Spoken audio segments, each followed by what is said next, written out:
Autre chose, à l'occasion de la Journée mondiale des zones humides, le réseau africain des jeunes pour la valorisation des zones humides, RAJEZO, avait effectué une sortie de terrain à Grand Bassam, plus précisément dans le village de Motobé. Cette visite à la fois scientifique et éducative avait réuni des experts, des étudiants et des acteurs de la société civile pour sensibiliser le public et les autorités à l'importance cruciale de la préservation des zones humides. Dans un contexte national et international, cette initiative a mis en lumière les enjeux environnementaux sous le thème « Protéger les zones humides pour notre avenir commun ». Notre reporter Fulgence Cano y était.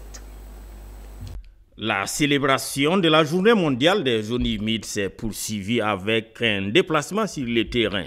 Le village de Motobé, situé à Grand Bassam, a accueilli une importante délégation pour une visite dédiée à la préservation des zones humides locales.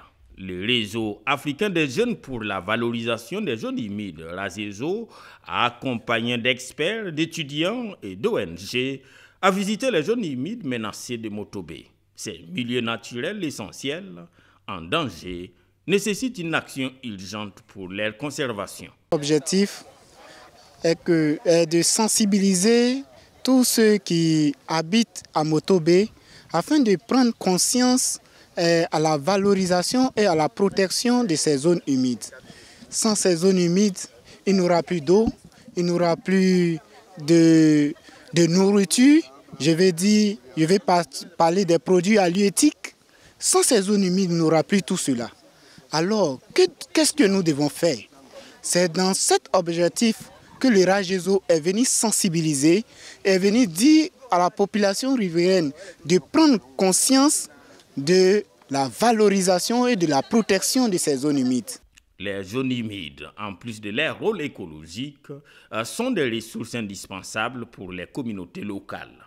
Qui couvrait un peu la zone humide. Et maintenant, nous voyons la disparition des arbres. Et ça fait que les poissons, les animaux sont en train de fuir un peu les zones humides. Aujourd'hui, ça fait que ça diminue un peu la quantité des poissons et des animaux dans cette zone humide de Motobé.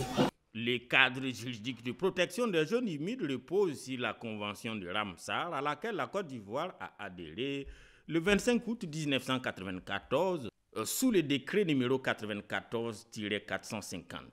Le travail du RAJEZO et les experts sur le terrain visent à sensibiliser davantage aux enjeux environnementaux et à inciter des actions concrètes pour la protection de ces écosystèmes précieux.